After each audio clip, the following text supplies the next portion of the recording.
नमस्कार, मैं हूं डॉक्टर सीमा सिंह। आज मैं बात करने वाली हूं वाइट रिवॉल्यूशन के बारे में। क्या है वाइट रिवॉल्यूशन? क्या है ऑपरेशन फ्लड? श्वेत क्रांति क्या थी, कब हुई, कैसे हुई, कौन इसके पीछे रहा? ये सारी बातें होंगी आज के वीडियो में। आज हम जानते हैं कि इंडिया वर्ल्ड में हाईएस्ट मिल्क प्रोड्यूसिंग कंट्री है, लेकिन ऐसा शुरू से नहीं था। India was a milk deficient country. आखिर ये जादू कैसे हो गया कि एक milk deficient country highest milk producing country बन गई? ये जादू ही वाइट रिवॉल्यूशन है। ये ऑपरेशन फ्लड प्रोजेक्ट के द्वारा संभव हुआ और इसको संभव करने वाले व्यक्ति का नाम है डॉक्टर वर्गीस कुरियन। तो हम बात करते हैं ऑपरेशन फ्लड के बारे में कि ऑपरेशन फ्लड क्या था, कब शुरू हुआ, कितनी फेजेस में था, कैसे हुआ। चलिए, operation flood largest dairy development programme है वर्ल्ड का। ये NDDB national dairy development board का प्रोजेक्ट था। एनडीडीबी की स्थापना 1965 में हुई थी। उस वक्त लाल बहादुर शास्त्री जी थे। उन्होंने एनडीडीबी का चेयरमैन डॉक्टर वर्गीस कुरियन को बनाया।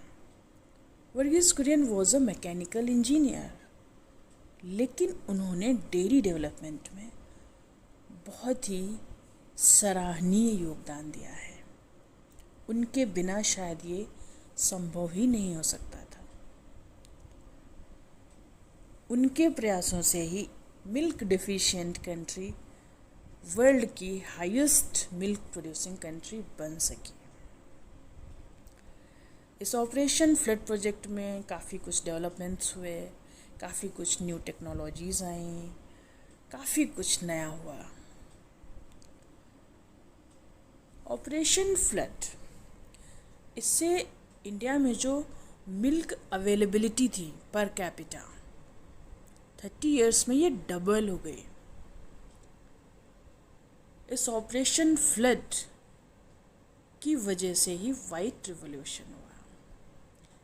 Operation flood resulted into the white revolution. ये कैसे हुआ? अमूल से स्टार्टिंग हुई। आनंद मिल्क यूनियन लिमिटेड, अमूल का फुल फॉर्म। अमूल से तो हर कोई परिचित है, हर किसी के घर में अमूल मिल्क आता ही होगा। आनंद गुजरात में एक प्लेस है, एक जगह का नाम है जहाँ से ये स्टार्टिंग हुई। अमूल ये कोऑपरेटिव डेयरी, और ये इस प्रोग्राम के पीछे का सबसे बड़ा इंजन कह सकते हैं हम इसे, जो इसकी सक्सेस के लिए रेस्पॉन्सिबल है। अमूल के फाउंडर कौन थे? Doctor Verghese Kurien, and he was the chairman of Amul. Doctor Verghese Kurien को वाइट रिवॉल्यूशन का फादर कहा जाता है। एनडीडीबी में वो 33 इयर्स तक चेयरमैन रहे और उन्हें आज मिल्क मैन के नाम से जाना जाता है। 2012 में उनकी डेथ हो चुकी है। 98 में इंडिया यूएसए को पीछे छोड़ के नंबर 1 बना है मिल्क प्रोडक्शन में, और आज मोर देन 20% कंट्रीब्यूशन है इंडिया का मिल्क प्रोडक्शन में पूरे वर्ल्ड में। 187 मिलियन टन्स। अगर देखा जाए तो 1951 में इंडिया में 17 मिलियन टन्स, बहुत कम मिल्क प्रोडक्शन था। पर कैपिटा जो मिल्क अवेलेबिलिटी है आज, वो इंडिया में वर्ल्ड से ज़्यादा है। वर्ल्ड में 299 ग्राम्स हैं, लेकिन इंडिया में 337 ग्राम्स है। जबकि इंडिया की पॉपुलेशन इतनी अधिक है, उसके बावजूद milk availability per capita India में वर्ल्ड से ज़्यादा है। ये सब डॉक्टर वर्गीस कुरियन के प्रयासों का ही परिणाम है। ऑपरेशन फ्लड में क्या हुआ कि एक नेशनल मिल्क ग्रिड क्रिएट की गई। इसमें क्या था कि जो प्रोड्यूसर्स थे, मिल्क प्रोड्यूसर्स थे, उन्हें कंज्यूमर्स से लिंक किया गया थ्रू आउट द कंट्री। आपस में प्रोड्यूसर्स कंज्यूमर तक उनकी पहुंच थी।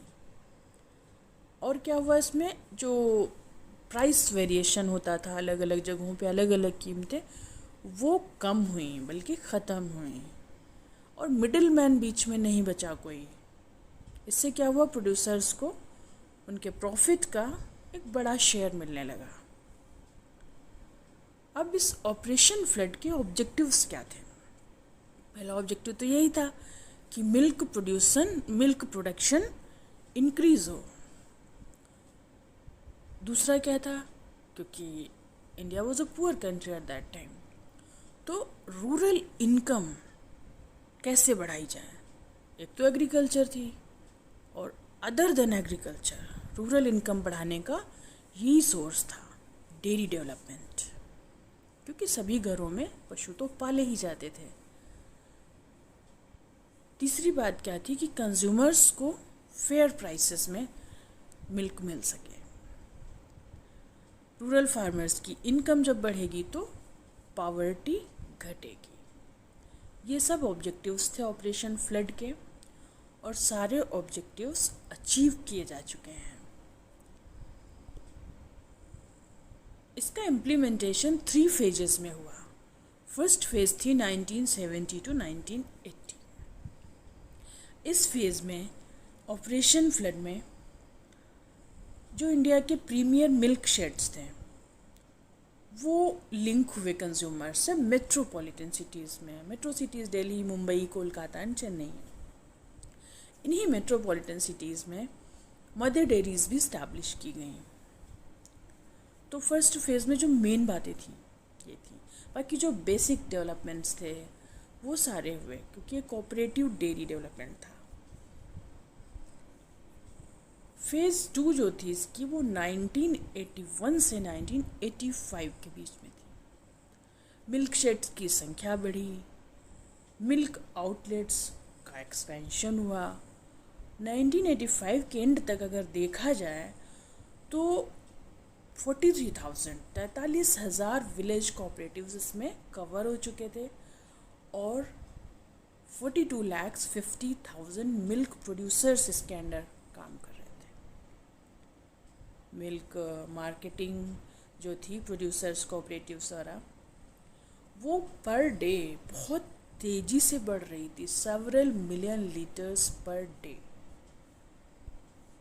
इसके बाद फेज़ 3 1985 से 1996 तक रहा।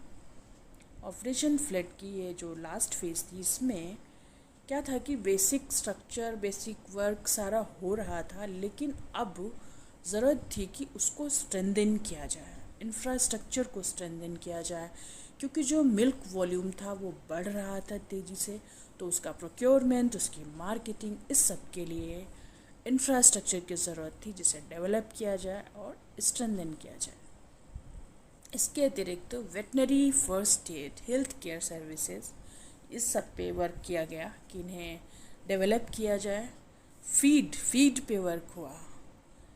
आर्टिफिशियल इंसेमिनेशन, एआई सर्विसेज, ये सब एक्सटेंड की गई। फेज़ 3 ने इंडिया के इस डेयरी कोऑपरेटिव मूवमेंट को कंसोलिडेट किया, मजबूत किया। इस फेज़ में जो महिला मेंबर्स थी उनकी संख्या तेज़ी से बढ़ी,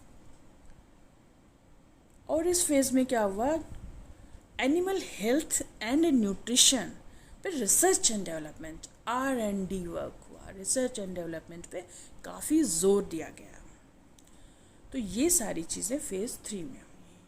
तो जो भी ऑब्जेक्टिव्स रखे गए थे वो सारे पूरे हुए, और मिल्क प्रोडक्शन बहुत तेज़ी से बढ़ा, और हमारा देश नंबर 1 हो गया मिल्क प्रोडक्शन में। तो इसकी जो ऑपरेशन फ्लड की सक्सेस है उसके पीछे जो मेन बातें हैं वो यही हैं कि न्यू मेथड्स अपनाए गए डेयरी में, मॉडर्न मेथड्स, आधुनिक तरीके से डेयरी डेवलपमेंट हुआ। एनिमल फीड, उसमें काफ़ी कुछ चेंज किया गया, कंपोजिशन में चेंज किया गया ताकि प्रॉपर न्यूट्रिएंट्स मिल सके एनिमल्स को और प्रॉपर प्रोडक्शन हो। जब प्रॉपर न्यूट्रिएंट्स मिलेंगे तभी अच्छा प्रोडक्शन होगा। बाकी जो प्रोड्यूसर कॉस्ट थी, इस सब पे भी वर्क हुआ अच्छी तरीके से। और अगर यदि इस समय देखा जाए तो इंडिया नंबर 1 है मिल्क प्रोडक्शन में, यूएसए सेकेंड नंबर पे है मिल्क प्रोडक्शन में, और यूएसए के बाद चाइना है थर्ड नंबर पे, and after that Pakistan is at 4th number. India तब से नंबर 1 पे चल रहा है मिल्क प्रोडक्शन में। 1,70,000 डेयरी कोऑपरेटिव्स हैं। इंडिया करीब 150 देशों में मिल्क की सप्लाई करता है। डिफरेंट टाइप के मिल्क प्रोडक्ट्स बनते हैं, एक्सपोर्ट होता है। एक बहुत बड़ा शेयर आता है इंडियन इकोनॉमी में इस डेयरी डेवलपमेंट से। तो आज के वीडियो में इतना ही। Thank you.